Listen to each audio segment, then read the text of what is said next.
박성민 목사의 매일 큐티 묵상입니다. 요한복음 20장 1절로 18절입니다.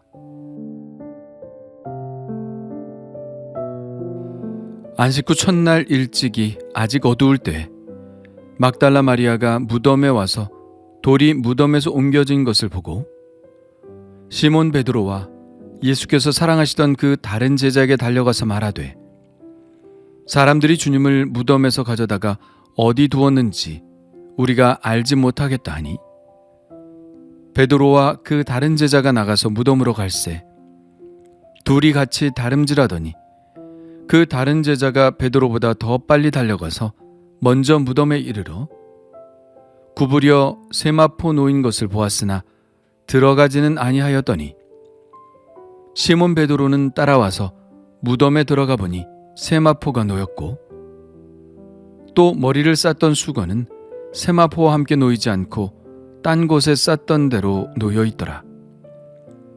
그때야 무덤에 먼저 갔던 그 다른 제자도 들어가 보고 믿더라. 그들은 성경에 그가 죽은 자 가운데서 다시 살아나야 하리라 하신 말씀을 아직 알지 못하더라. 이에 두 제자가 자기들의 집으로 돌아가니라. 마리아는 무덤 밖에 서서 울고 있더니 울면서 구부려 무덤 안을 들여다보니 흰옷 입은 두 천사가 예수의 시체에 누였던 곳에 하나는 머리편에 하나는 발편에 앉았더라. 천사들이 이르되, 여자여 어찌하여 우느냐? 이르되, 사람들이 내 주님을 옮겨다가 어디 두었는지 내가 알지 못함이니이다. 이 말을 하고 뒤로 돌이켜 예수께서 서 계신 것을 보았으나 예수이신 줄은 알지 못하더라.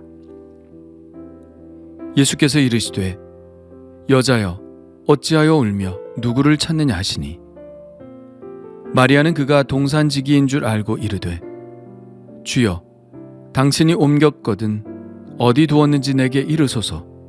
그리하면 내가 가져가리이다. 예수께서 마리아야 하시거늘 마리아가 돌이켜 히브리 말로 라보니 하니, 이는 선생님이라는 말이라. 예수께서 이르시되, 나를 붙들지 말라. 내가 아직 아버지께로 올라가지 아니하였노라. 너는 내 형제들에게 가서 이르되, 내가 내 아버지 곧 너희 아버지 내 하나님 곧 너희 하나님께로 올라간다 하리라 하시니, 막달라 마리아가 가서 제자들에게 내가 주를 보았다 하고 또 주께서 자기에게 이렇게 말씀하셨다 이르니라. 아멘.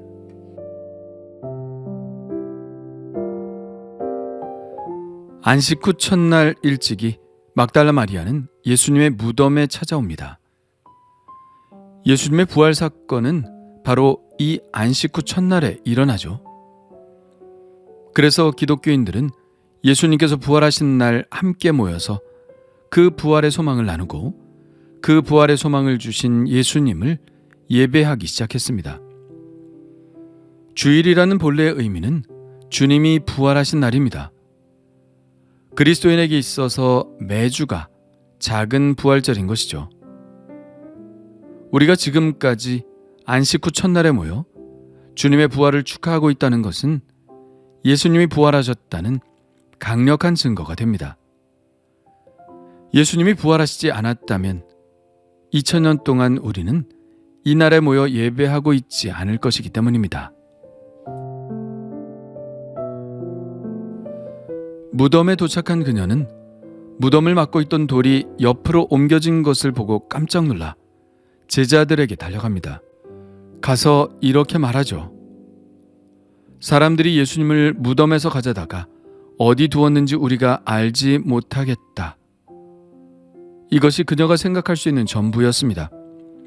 분명 누군가가 돌을 옮기고 무덤에서 예수님의 시체를 가져갔다는 것이죠. 베드로와 다른 제자, 즉 예수님께서 사랑하시던 그 제자는 깜짝 놀라 예수님의 무덤으로 달려가기 시작했습니다. 요한이 먼저 무덤에 도착했으나 들어가지는 않고 고개를 숙여 무덤 안을 들여다보았습니다. 그런데 베드로는 곧바로 무덤 안으로 직행을 했죠. 베드로의 성격이 그대로 드러나 있죠. 갈릴리 바다에서 예수님을 보고 아무 생각 없이 바다로 뛰어내렸듯이 지금도 무덤 안으로 곧바로 들어갑니다. 그리고 그는 그의 앞에 펼쳐진 광경에 깜짝 놀라지 않을 수 없었죠. 그가 본 바에 의하면 예수님을 쌌던 세마포가 놓여있고 또 머리를 쌌던 수건은 좀 떨어진 곳에 쌌던 대로 놓여 있었습니다. 만약 지금의 경찰이 이 사건을 조사한다면 이것은 시체를 옮긴 게 아닌 것이 분명하다고 말할 것입니다. 만약 옮겼다면 세마포에 쌓인 그대로 옮기지 세마포나 수건을 벗겨서 놓을 리가 없기 때문입니다. 요한도 나중에 들어와서 이 사실을 확인하죠.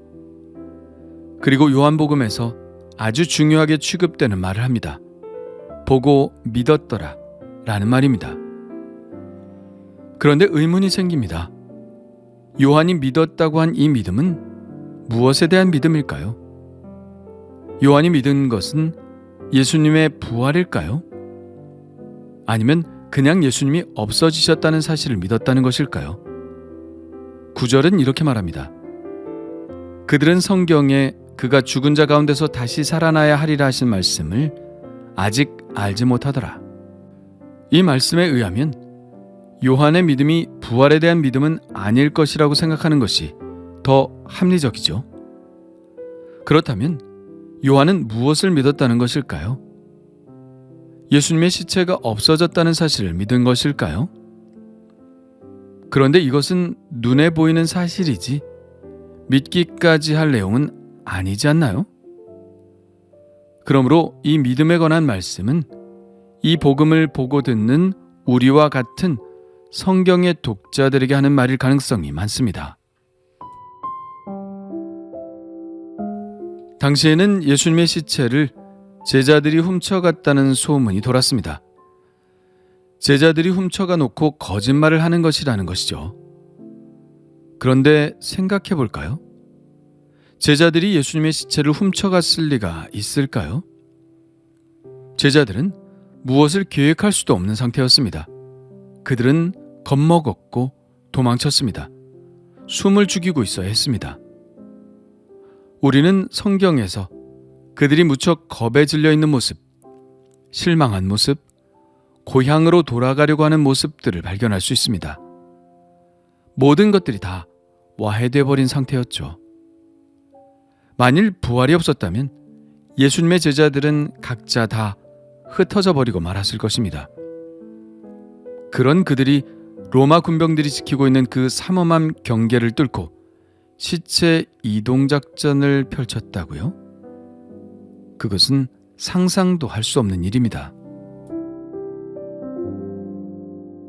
더군다나 유대 풍습상 이미 장사된 무덤에 손을 대는 것은 굉장히 불경한 일로 여겨졌습니다.